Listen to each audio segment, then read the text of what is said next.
17. Capítulo 17 es un capítulo bastante rápido, sencillo, y ese capítulo tiene dos preguntas. Va a llevar dos preguntas. Inversiones y oportunidades de negocios en la industria. Vamos a estar hablando acá de varias... estos términos son bastante interesantes en el mundo de las inversiones, las oportunidades de negocio, business opportunity, las diferencias o las ventajas de invertir en real estate y desventajas también. Vamos a estar hablando de cada una de las ventajas y desventajas. Vamos a hablar de los fideicomisos de inversiones en real estate, los REIT. Vamos a estar hablando de lo que es el cash flow, el goodwill, que son términos que se utilizan para, digamos, vender y comercializar activos que no son solamente los activos tangibles de una compañía o de un negocio, sino son los activos intangibles. De eso todo vamos a estar hablando. La primera lámina potencialmente tiene una pregunta y porque en ella se resume básicamente hasta casi la mitad del libro, de lo que está en el capítulo. Ventajas y desventajas de invertir en real estate, en bienes raíces. En las primeras cinco negrillas establecemos las ventajas y en las rojas siguientes, que son cinco también, las desventajas. Y básicamente la pregunta que sale, ¿cuál de las siguientes ventajas que están presentes en la industria exacto, o sea, cuál es la que no es. O sea, le hace una pregunta que diga cuál es, dígala exacto, o sea, cuál es la que no es. Entonces hay que aprenderse las que son y las que no son. Entonces, entre las ventajas, la primera que tenemos que tener ahí, que dice acá, tiene un buen porcentaje de retorno. Normalmente, cuando un inversionista y cuando una persona que invierte en bienes raíces, trata de tener el ROI, la tasa de retorno más alta posible. Y eso es un tema que apasiona, o sea, digamos que establece cada inversionista.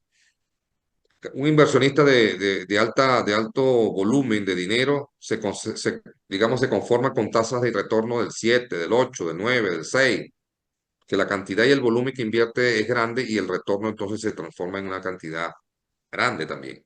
Pero un inversor de cantidades pequeñas normalmente quiere un retorno que no baje del 15, del 16, del 20. Hay inversionistas que dicen que si no está por debajo, si está por debajo del 25 o el 30 no lo hace.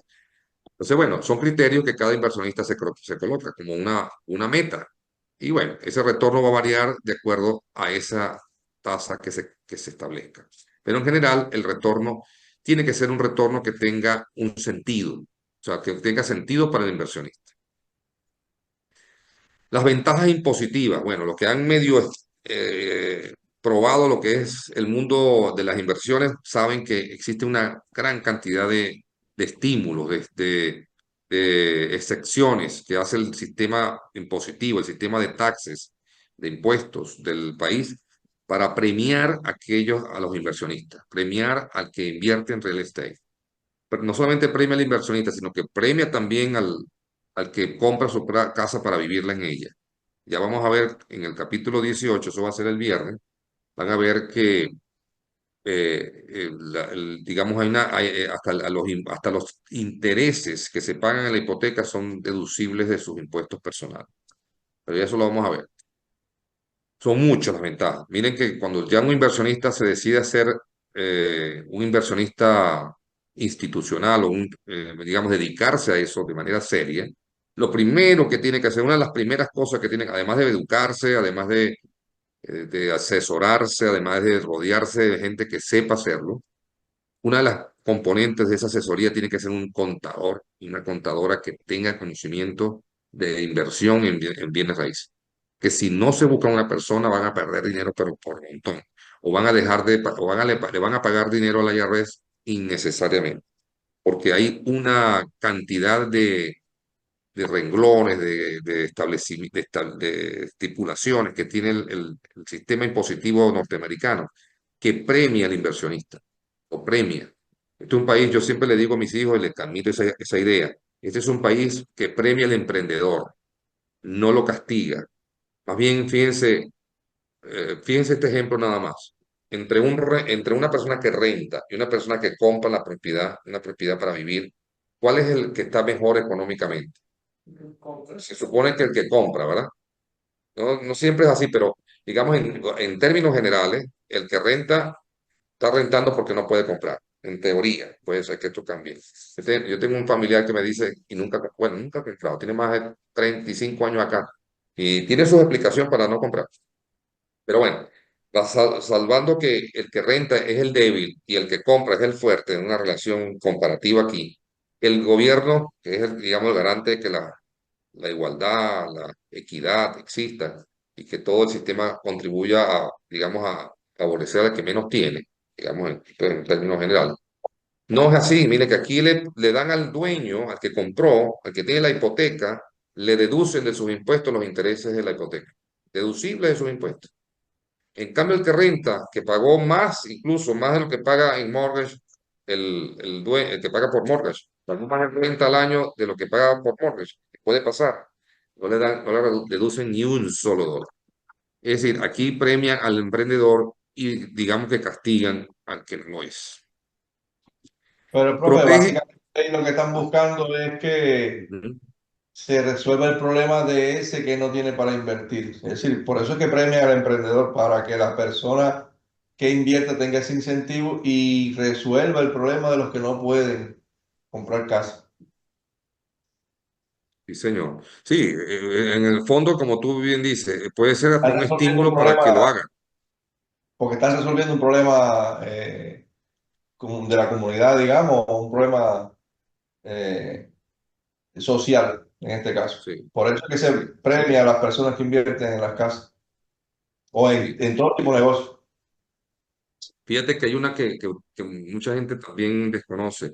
Cuando tú tienes una propiedad y has vivido en esa propiedad residencialmente hablando, es tu vivienda principal y lo has hecho por 2 años o más, y tú la vendes y tu ganancia la compraste por 300 y la vendiste por 500, digamos, hay una diferencia, una ganancia de 200.000, pero ya viviste en ella 2 años, te exoneran totalmente de ese impuesto, de esa diferencia, esa ganancia que en todo caso hay una ganancia de capital.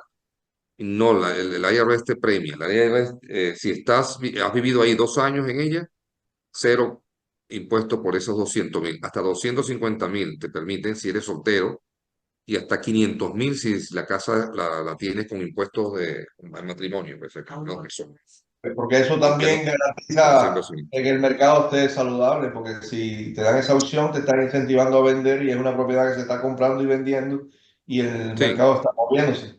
No sucede lo que está pasando ahora, que por ejemplo, las personas que han comprado muchas casas a bajo interés, ahora no las quieren vender y por eso que el mercado se ha estancado un poco. sí, así es. Sí, eso es. Entonces, protege contra la inflación. Bueno, ustedes saben, la revalorización de las casas marcha, si no a la par, por encima de lo que son los indicadores de inflación.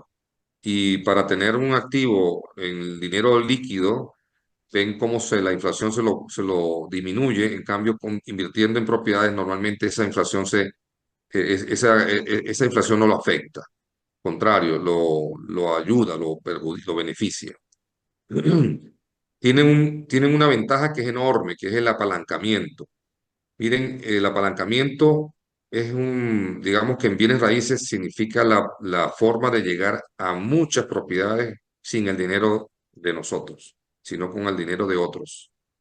Es decir, que todo lo que podamos tener como activo, hasta el millonario que tenga mucho dinero, utiliza el apalancamiento para inversiones o para vivir en las propiedades. ¿Por qué? Porque mientras menos dinero colocas, la tasa de retorno es mayor. Y cuando la tasa de retorno es mayor, el cash flow, el dinero que queda en efectivo libre, es el que se convierte en el dinero que te aceita toda la maquinaria, toda la inversión. Entonces, el apalancamiento ofrece esa ventaja. ¿Por qué? Porque existe una industria de financiamiento que se basa en el valor de la propiedad, que te permite, colocando esa propiedad como garantía, como colateral, lograr tener el financiamiento. Y eso significa una gran ventaja. Tú vas a invertir en bienes raíces, digamos un bien raíz, y cualquier banco te puede ayudar y te puede prestar, siguiendo algunos patrones, ¿no? Pero tú vas a invertir en bolsa de valores y probablemente ningún banco te quiera prestar para meter dinero en el negocio bursátil, salvo algunas excepciones, ¿ok? Es la diferencia, ¿no? Aquí el sistema se basa en que como tú estás colocando la propiedad que estás adquiriendo bajo colateral, bajo garantía, el financista se siente confiado en que te puede apalancar, vamos a decirlo así. Y lo otro es el equity o la revalorización, también se le dice el patrimonio, que es cuando la propiedad se empieza a revalorizar, empieza a tomar un valor mayor a que se tiene cuando se compra y el financiamiento empieza a distanciarse, la deuda se empieza a separar del valor de mercado. Esa separación, ese gap, digamos, se conoce como equity. Es decir, una diferencia entre lo que vale en el mercado la propiedad actualmente y lo que debe el mercado al banco o al financista actualmente. Y en base a ese equity se da las segundas hipotecas. ¿Qué me preguntaba? Ah, o sea, es como la plusvalía. Como la plusvalía, sí es. La plusvalía, revalorización, patrimonio también le dice. Y aquí le dicen equity. Ok, esas son las 5 ventajas. Vamos a hablar de las 5 desventajas. La liquidez, la primera. Realmente un bien raíz no es un bien líquido. No es como un dinero depositado en el banco. Porque realmente el depositarlo en el banco, simplemente haciendo una transferencia electrónica, ya lo tenemos líquido.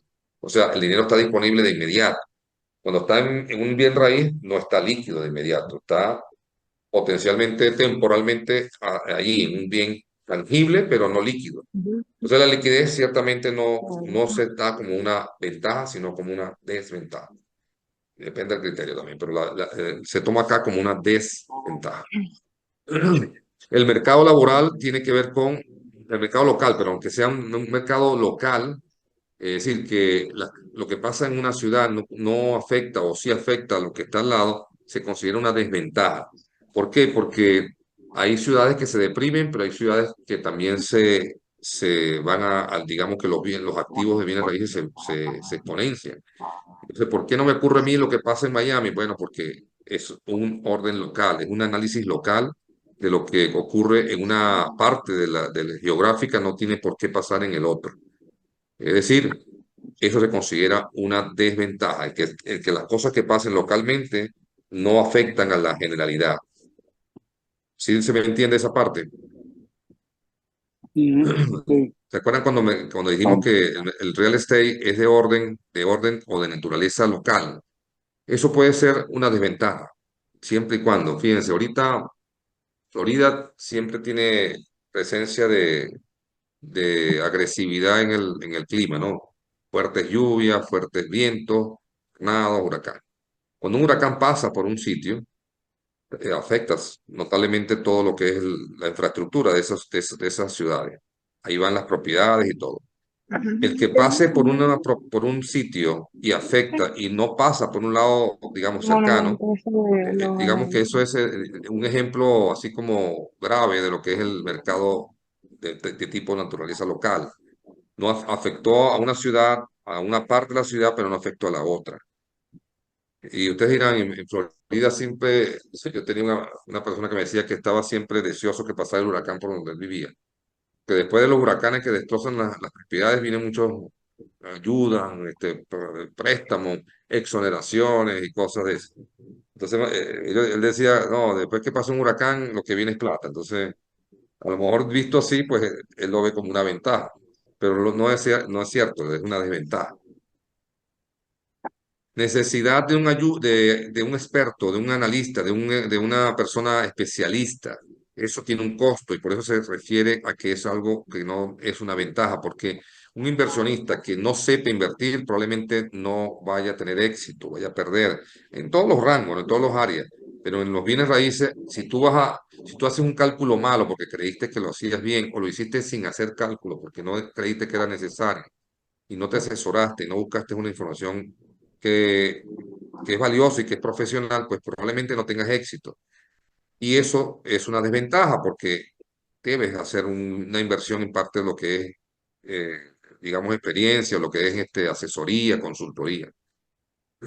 La administración también se considera una desventaja porque tiene un costo. Un dueño de propiedad que quiera hacer las cosas por sus propias manos y no lo sepa hacer también tiene maneras de perder dinero. Normalmente hay empresas que son especialistas y garantizan un rendimiento de esa propiedad y tienen un costo que hay que pagar. Y eso también se considera una desventaja.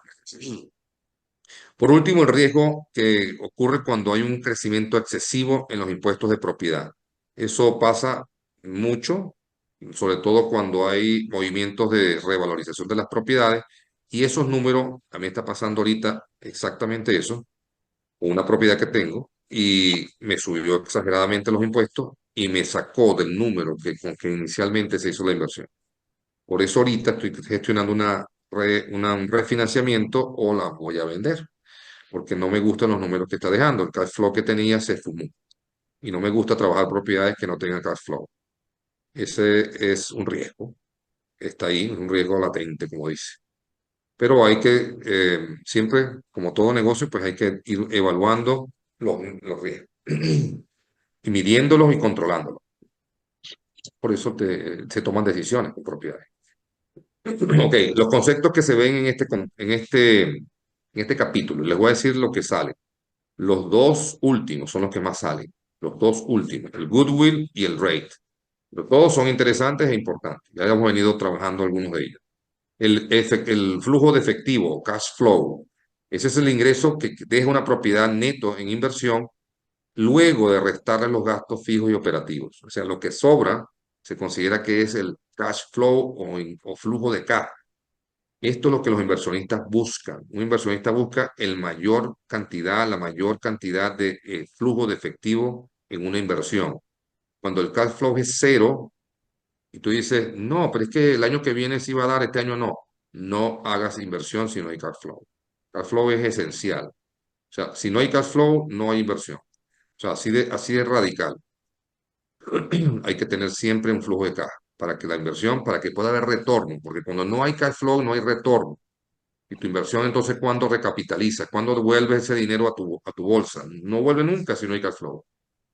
Ah, que yo voy a pensar que la revalorización y voy a confiar y me voy a esperanzar que ahí va a haber una revalorización y voy a ganar tanto porque en 10 años ahí va a valer. No, eso es especulativo y eso es, vamos a ver si pasa. Y no es, o sea, no es algo fiable. Puede que pase, puede que no. Los inversionistas, este concepto es básico. La equidad o el equity es, ya lo mencionamos, es la diferencia entre el valor de la propiedad que está por encima de su deuda.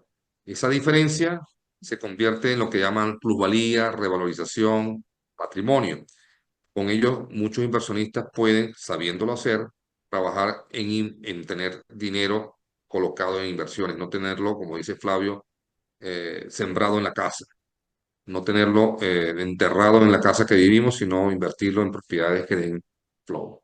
La liquidez, que ya dijimos que es una desventaja, es la capacidad de convertir el valor de una propiedad en efectivo, en cash, en un tiempo y valor oportuno. Por eso dijimos que no se considera una ventaja, sino al contrario, una desventaja.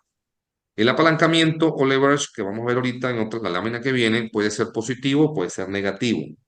Y ahorita lo vamos a ver cuándo es positivo y cuándo es negativo. Lo que me interesa ahorita es que entiendan que el apalancamiento es una de las potencialidades y ventajas que yo considero más importantes de invertir en bienes raíces, porque básicamente las propiedades tienen un costo y el dinero de otros lo colocamos en esas propiedades para ganar de allí flujo de caja, para ganar equity, para ganar esas dos cosas fundamentalmente y otras más, pero digamos que esas son las más importantes. ¿Y cómo lo hicimos? A través de dinero de otras personas, lo que llaman other people money. De eso hay digamos, un sistema muy bien trabajado que muchos inversionistas conocen o se educan y aprenden a trabajarlo. Y les invito a que los que quieran hacer inversionistas o asesorar a inversionistas, traten de capacitarse. Siempre va a ser, actualizarse va a ser lo mejor. El apalancamiento es el dinero de otras personas colocadas para financiar una propiedad, o sea, deuda que viene de otras personas. Yo digo otras personas, pero otras personas me refiero a un banco, a una financiadora, tu mamá si te quiere prestar dinero, o sea, no distingue a quién es, de dónde viene.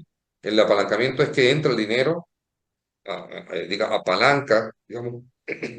Una palanca es como sí, algo que te soporta y que te ayuda a mover algo más pesado. Viene de ahí, me estoy poniendo ronco. Ok, apalancamiento viene a decir ayuda, que si sin esa ayuda quizás no hubiese podido comprarla, pero los inversionistas grandes y pequeños se apalancan igual. Un Robert Kiyosaki que tiene, no sé si lo han escuchado, Robert Kiyosaki, el autor de Padre Rico. Él echa el nombre en sus podcasts, en sus videos, en sus libros, él narra, bueno, era piloto de Fuerza Aérea y bueno, empezó a trabajar con esa mente de inversionista y hoy en día es un hombre que tiene, no sé cuántas tiene ahorita exactamente porque ellos varían mucho, pero la última vez que lo escuché tenía más de 6.000 propiedades, él y la esposa. Él dice, en uno de sus podcasts, dice que se reúne con su contador y le pregunta a su contador, mira, ¿cuánto tenemos disponible en la cuenta tal? Señor Kiyosaki, tenemos 26 millones. Y él, ¿cómo? ¿Cómo? No, inviértelo, inviértelo, porque ellos trabajan con la deuda, no es taxable. Entonces ellos no trabajan, o sea, ellos trabajan sus activos con deudas. Por eso es que una de las razones que ellos no compran en cash, ellos compran con financiamiento, porque la deuda no es taxable. Y ellos lo que hacen siempre mantienen deudas en todos sus activos. Una propiedad que ellos compran y a los 2, 3, 4 años ya tienen un equity, tienen una revalorización, vienen y refinancian, sacan el cash flow, el cash out, el dinero que ya revalorizó, lo colocan en otra propiedad. Y así van, nunca tienen dinero en el banco, lo tienen en activo y lo mantienen en deuda. ¿Para qué? Para no pagar impuestos. ¿Saben cuánto pagó Donald Trump en el 2017? Uy, tal vez $1.000.000. $700. $700 pagó Donald Trump en el 2017. Es el único año que, o sea, han ido publicando, pero hasta el 2017 ya salió público. $700 pagó Donald Trump en el 2017. Los ricos no pagan impuestos, muchachos. Los ricos pagan poquitos impuestos. Pagan impuestos por otra, pero por impuestos de ganancia de capital, cero, porque ellos mantienen sus activos en deuda. Grábense esto, la deuda no es taxable. No pagas impuestos por deuda. Por eso te conviene que todos los activos tengan deudas. Robert Kiyosaki lo llama la deuda buena, la deuda que te trae dinero al bolsillo. La mala es la que te saca dinero al bolsillo. Por eso ellos dicen, es un error decir que tu casa es un activo. ¿Por qué? Porque tu casa te saca dinero del bolsillo, no te mete dinero al bolsillo. Yo digo que eso es hipotético, porque yo tengo una casa que tengo rentado el basement y en mi casa, entonces yo vi, porque tienes que pagar tu casa, o la renta o la compra, no tienes, o menos que alguien te la regale, también puede pasar, pero normalmente o la compras o la rentas. Y si algo en algún techo tienes que vivir, porque no puedes vivir en la intemperie. Entonces, bueno, también una casa tú la puedes convertir en una fuente de ingresos, tu propia casa, la casa donde vives. Eso es una estrategia de inversión que, bueno, eso es otra cosa. Pero básicamente el apalancamiento, los ricos la usan más que los pobres, porque el apalancamiento lo entienden como la manera de no pagar impuestos, la manera de utilizar el dinero de otras personas para tener revalorización y patrimonio. Bueno, eso es un tema, muchachos. De ahí salen, o sea, por eso es que hay cursos completos nada más de eso, explicando todos El estos tener métodos. las propiedades también en deuda te protege de demanda. Además de eso, mira lo que acaba de decir Joel, ¿no? Joel fue el que habló. Sí, Sí, muchos inversionistas no saben eso y pagan la propiedad. No, te manténla en deuda. Si un inquilino se te cae y te quiere demandar, anda y demanda al banco que le debo casi toda la casa. No es lo mismo demandar al banco que tiene 800.000 abogados, bien preparados todos y bien pagados a ti que estás rentando tu casa. Entonces, tener la propiedad bajo una hipoteca cuando se tiene en inversión también es una protección extra, ¿verdad? A tu patrimonio. Perfecto, todo eso. El Goodwill, ¿qué es el Goodwill? No es la tienda esa donde venden barato. El Goodwill se define como todos aquellos activos que son intangibles. ¿Qué es algo que es intangible? Algo que no se puede tocar. Algo que está, por ejemplo, algo que es intangible, las acciones de una compañía. Eso es un activo intangible. Por ejemplo, McDonald's cuando creó el sistema de una hamburguesa, los que vieron la película Founder, allí vieron cómo los hermanos McDonald crearon el sistema de tener una hamburguesa en segundos, que descubrieron el sistema de cómo hacerlo. Eso se vende eso es un activo intangible, es la manera como se produce esa hamburguesa, que tiene mira, cuando tú vendes un McDonald's, Cuando tú vendes una compañía, un modelo de comida, un modelo de alguien que ya está haciendo eso, un modelo de negocio, lo que está vendiendo es la manera como lo hace, el método que utiliza, los estándares. Entonces, todo eso se considera activos intangibles, que incluso hasta pueden tener más valor que la estructura física donde está el negocio y se venden por separado. Todo eso es goodwill. Eso puede salir como de la siguiente lista de activos, ¿cuál se considera un activo intangible? Goodwill. Entonces puede salir entre las opciones acciones, las acciones de la compañía o el modelo de negocio. Y en la fórmula para preparar todo. También, mira, también la manera, la receta de una salsa, la receta de una manera de preparar la carne, el método como incluso hasta la manera como la prepara, como lo dije. Todo eso puede ser comercializado, distinto al valor físico del negocio. Pues. Todo eso se considera un activo intangible. Los REITs también salen, muchachos. ¿Qué es el REIT? Es el Real Estate Investment Trust, en español, fideicomiso de inversiones en bienes raíces. Este es un modelo, este es un fideicomiso que se crean, hay muchos fideicomisos de inversiones en bienes raíces, hay muchos famosísimos y otros menos conocidos, pero son instrumentos bursátiles porque están inscritos en la bolsa de valores, donde los inversionistas no tienen por qué ir al terreno a ensuciarse de tierra, ni a ver cómo va la construcción, ni estar pendiente del electricista, del general contractor y todas estas cosas, sino que invierten en proyectos de desarrollo que ya están listos y que ofrecen un retorno. O sea, invierto tal cantidad y tiene un retorno garantizado de tanto, porque son proyectos que ya están avalados por ese fideicomiso y que son legalmente constituidos y que están muy bien vigilados y muy bien fiscalizados para que no se conviertan en estafas. O sea, esos son los REITs, fideicomisos de inversiones en bienes raíces. Ok, dije que íbamos a hablar de los leverage o de los apalancamientos. Le dije que había apalancamiento positivo y apalancamiento negativo. Eso va a ir en cuanto lo negativo o lo positivo. Ya sabemos que apalancamiento es dinero prestado, vamos a decir, fondos que vienen a apalancarnos en una inversión en bienes raíces. De donde venga es igual, no importa que venga de la mamá o de un banco, es igual. Dinero de otros colocado bajo digamos, en el objetivo de obtener una propiedad. Y es positivo cuando la tasa de retorno, lo que se paga de intereses de ese préstamo es inferior o es menor a la tasa a la que se le paga al banco. O sea, los intereses que se le paga son menores al retorno. Es decir, el retorno es mayor, es lo que quiero decir. Si el retorno que está obteniendo, la tasa de retorno de ese negocio es del 10%, yo le pago al banco el 3%, hay un leverage positivo.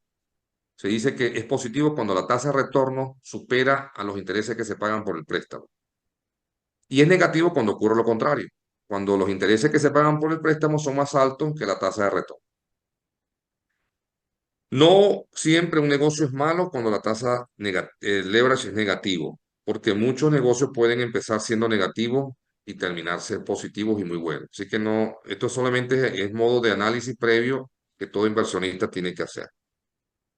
No sale en pregunta examen, esto no sale. ¿Qué sale de este capítulo? Ya les dije, les sale una pregunta sobre las ventajas y desventajas, básicamente cuál es y cuál no es. Les puede salir una pregunta del rate, sale mucho, o del goodwill, también sale, es conceptual. Y les sale, déjenme ver qué otra cosa sale por aquí. Son dos preguntas solas que salen de este capítulo. Es cortico, no les digo que ya estamos terminando. Bueno, vamos a hacer preguntas de final de capítulo y ahí vemos si me falta una. Esas dos que les dije son potenciales. ¿Cómo se denomina cuando el interés pagado por los fondos obtenidos en un préstamo son menores o es menor que la tasa total de retorno para un inversionista? Lo acabamos de decir. Negativo. Es cuando los fondos son obtenidos en un préstamo y es menor a la tasa total de retorno. Entonces Apalancamiento positivo. negativo. Correcto. No, positivo. Mira, los intereses, el préstamo es menor a la tasa de retorno. Entonces es positivo. Apalancamiento positivo. Ah, sí, positivo. Correcto. La segunda, ¿cuál de los siguientes factores debería considerar un inversionista esencialmente cuando analiza una inversión en bienes raíces? Vamos a ver. La liquidez y las ventajas impositivas, el color de la propiedad, Pues los ingresos del presidente de la República, Ah, a los rendimientos, esta está muy obvia. La A. Ujú. Todos los siguientes enunciados se consideran activos intangibles, excepto, o sea, ¿cuál se considera tangible? Fíjense es lo que quiere esta pregunta. Las acciones de la bolsa, eso es intangible. La llave de negocio o goodwill. Ah, ojo, el goodwill en el examen sale así, llave de negocio. Esa es la traducción que utilizan, llave de negocio. Es lo mismo, goodwill. Tampoco, eso es intangible por naturaleza. El valor de un negocio en marcha, upa, Tampoco. ya le voy a explicar eso. Mejoras o reformas realizadas a la Es- propiedad, esa es.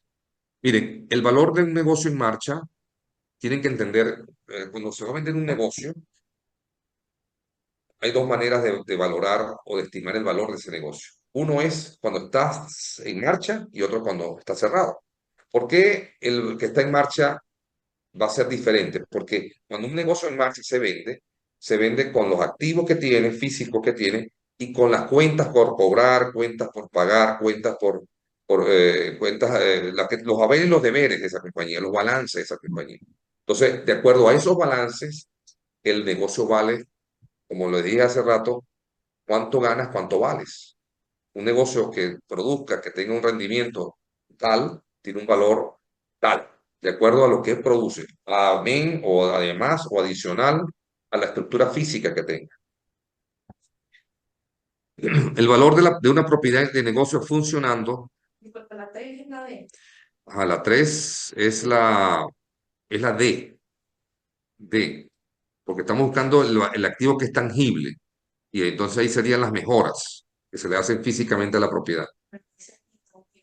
Intangible, excepto. Exacto. Que cambia todo el excepto.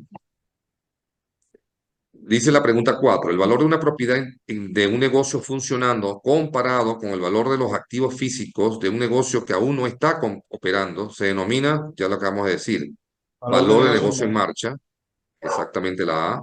En inglés se llama going concern value. En la 5 dice, la diferencia resultante entre activos y pasivos, incluyendo los tangibles e intangibles de un propietario, se conocen como, Valor Ingreso neto. bruto. no, Sería valor neto. no, valor Activo. neto. Sí. Déjame chequear, porque estoy entre valor neto y déjame estar seguro. Yo sé que me equivoqué, les digo la verdad. Pero eso es la valor neto. Sí, estoy casi seguro que es esa, pero esa es la pregunta 6, ¿verdad? Sí. 5. No, el No, 5, es la la 5. pregunta 5, capítulo 17 dice que es la A. Sí, valor neto, esa es. Valor neto. La diferencia que está entre los activos y pasivos, incluyendo los tangibles e intangibles. El costo para duplicar exactamente el edificio o la propiedad en proceso de tasación se denomina el costo para duplicar, o sea, para reemplazar. Para duplicar no significa doblar, sino para Costo de hacer una propiedad sustitución. igual a la otra, duplicarla, pues. Costo de ¿Cómo se llama? reproducción. De sustitución. Ese mismo es. Mm. Perdón, no es de sustitución, es costo de reproducción. Ah, de Reproducción. reproducción, sí. De reproducción, en la C de casa.